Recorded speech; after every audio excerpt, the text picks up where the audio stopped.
Hey gang, welcome back to another episode of the Trading Coach Podcast. Today we're going to talk about trading and news events. Now, if you haven't done so already, make sure you check out my YouTube channel. Just YouTube search Akil Stokes. Daily live streams throughout the week, each Tuesday, Wednesday, and Thursday. And of course, the weekend Trading Edge video, which is something I've been doing for over 10 years now on the weekend, showing you the best trading opportunities that are on my radar for the week ahead. So just head over to youtube.com, search Akil Stokes, make sure you subscribe, and I'll see you for the daily live streams and or the weekend Trading Edge video. I did get a question yesterday too about news. It was a really good one. The question was, I forgot it word for word, but it was Akil. If we don't take news into account during our backtesting, why should we take it into account during live trading? And that is an extremely good question. Have you guys ever pondered that yourself? We get it time to time here on tier one, obviously. But it's a really good question. If we don't take news into account, meaning like avoiding news events, we're talking about, hopefully we're talking about high impact news event, not every news event. But if we don't take news into account in our back testing, why would we take it into account in live trading? And this goes hand in hand with the conversation we had at the end of yesterday's session. Remember when we talked about, I'm forgetting all these quotes are running together, but we talked about using common sense in trading. You guys remember that? Hey, Sam. We talked about it's any technical analyst needs to still understand that common sense is still needed to be involved in the market. And this is one of those situations, right? So the thing about news is this. There are going to be a handful of news events that are quote unquote high impact news events that you may always expect to have a better shot than not of having an impact on the markets, right? You have like interest rate decisions. Yeah. That's going to be a high impact news event, but interest rate decisions are only high impact news events if there's actually a decision being made. You can have stuff where you can say like, hey, non-farms historically has been one, and that's an easy one because it's always the first Friday. But in general, the impact of news events change over time, right? So again, unemployment claims, for example, right here in the chart in front of you, that is a orange news event, right? Back when I first started trading, it was red. Every Thursday at 8:30, the markets would go bonkers because of unemployment. And again, this was coming off of the Great Recession here, unemployment claims and jobs, and then it went to average hourly earnings, excuse me. All of that became kind of like the superstar in the market, and the market would go crazy off of them. And then there was a period of time where it did nothing, right? There was a period of time where ISM and PPI would do nothing to the market. Right. So it changes. The impact of news changes depending on what the market cares about. And that changes over time. So when you're doing back testing, I don't think there's any value unless there's unless you're doing something like a non-farm, which is historically impactful. I don't think there's any value in saying like, hey, I'm going to not trade this in my back testing because of this news event came out. One, you're going to be avoiding a lot of trades because there's news out all the time.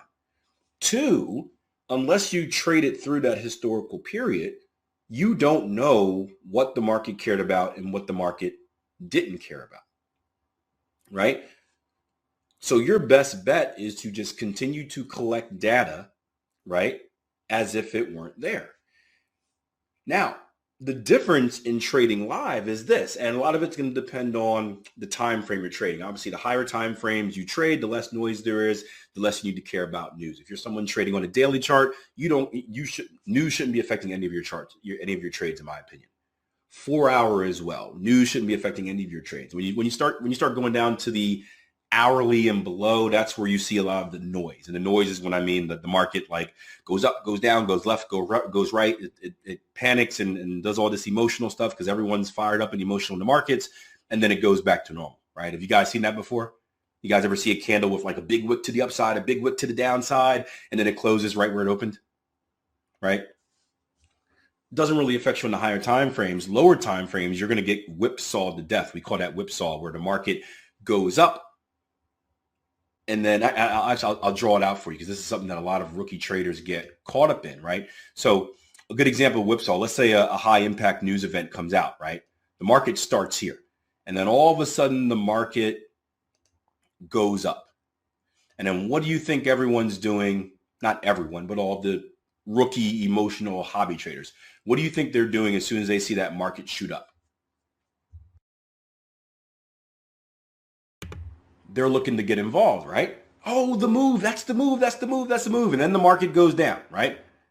We see the market go down like that. And then all those traders that bought at the very highs, they're now losing money, right? And now they're panicking to get out of the market, right? So what are they doing when they panic to get out of the market and save as much money as they can?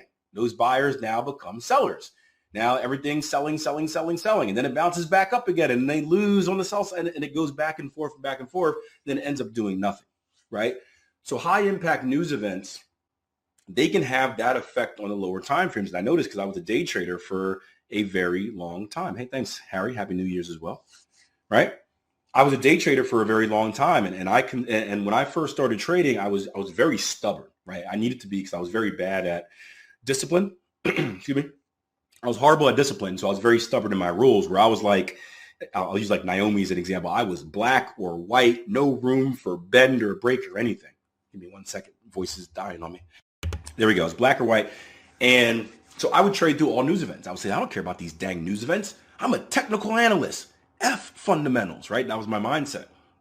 And I saw firsthand the whipsaw that can happen as a day trader where I'd be in good trades and then the market would rally down, spreads would widen up, they'd stop me out and the market would go up and do exactly what I thought, but I'd already be taken out of the trade.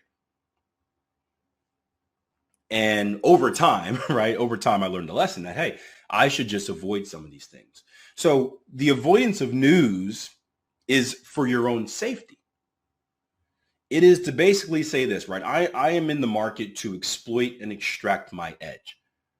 My edge is based off of, it's going to be, I got to laugh even saying this, it is based off the rational movement that I would expect the market to give, even though markets are irrational, but the predicted movement that I would expect the market to do based off the particular things that I'm seeing, right? We're working on probabilities. When you have a high impact news event, those probabilities are thrown out the water. It is all emotion, right? It's the same thing we're like as human beings, and the market is a representation of basically us as humans, right? When we are at an emotionally high level, do we make rational decisions, guys? Or do we just do dumb, random stuff as human beings? We do dumb, random stuff. Yeah. It's how we're triggered. It is a gift and a curse. It is a gift to be emotional. It is probably the downfall of our species as well to be emotional because it hurts our own survival. But we do dumb stuff. Right. I was having a conversation with someone the other day. We're talking about just, I don't know how we got down this, but I was like, hey, if I see a kid in the middle of the street, or if I see an old lady in the middle of the street and a car is coming, I'm going to run out and save her and get hit by the car. Now, it doesn't make sense if you think about it rationally, right? If not to get too deep down this rabbit hole, but being younger than the person that I'm saving, I probably have more value to this world, but I'm still making a decision to sacrifice my value for someone that you can assume has less value. It doesn't really make sense. The same thing like kids stepping in and saving their parents, right? But the markets go on these, they make these emotional decisions during news. And basically, especially if you're trading on the lower time frames, you can get caught up in the dumb stuff. You can get caught up in that emotional whipsaw where the market has no rhyme or reason for what it's doing. And all of a sudden, right, for that moment of time, your edge doesn't have the same edge that you would expect. So that's what I tell traders. And again, I forgot who asked that question, but it was a really good question. That's what I tell traders when it comes to, the question of, hey, should I avoid news if I didn't take it into account during backtesting? And the answer is yes, you can. Now, again, most news events, I would say 90% of news events, you don't need to avoid. 90% of news events aren't going to have any impact on anything. But your big ones, the big ones, I think if as traders, our job is to be risk managers. Our job is to manage risk first. I think it's a smart move to keep your powder dry. And missing an opportunity that happens during news because of randomness, it's much better than trying to be involved in a gamble, in my opinion. So there's a little rant on news. Hope you guys enjoyed the show. Before you leave, do me a favor, share this podcast on your favorite social media apps. So it could be Instagram, Facebook, Twitter. Feel free to tag me in it as well. That way I'll show you some love. But I want to keep spreading the show. We get so much feedback on how impactful we've been, especially for newer traders who are looking to start their journey and they're trying to avoid coming to some of the pitfalls and obstacles and scamminess that is out there. And we're just so blessed to be playing our part in that role of developing the next generation of traders. And you can play a part as well by sharing the show and sharing what you love with them. Thank you in advance, and I'll see you guys next episode.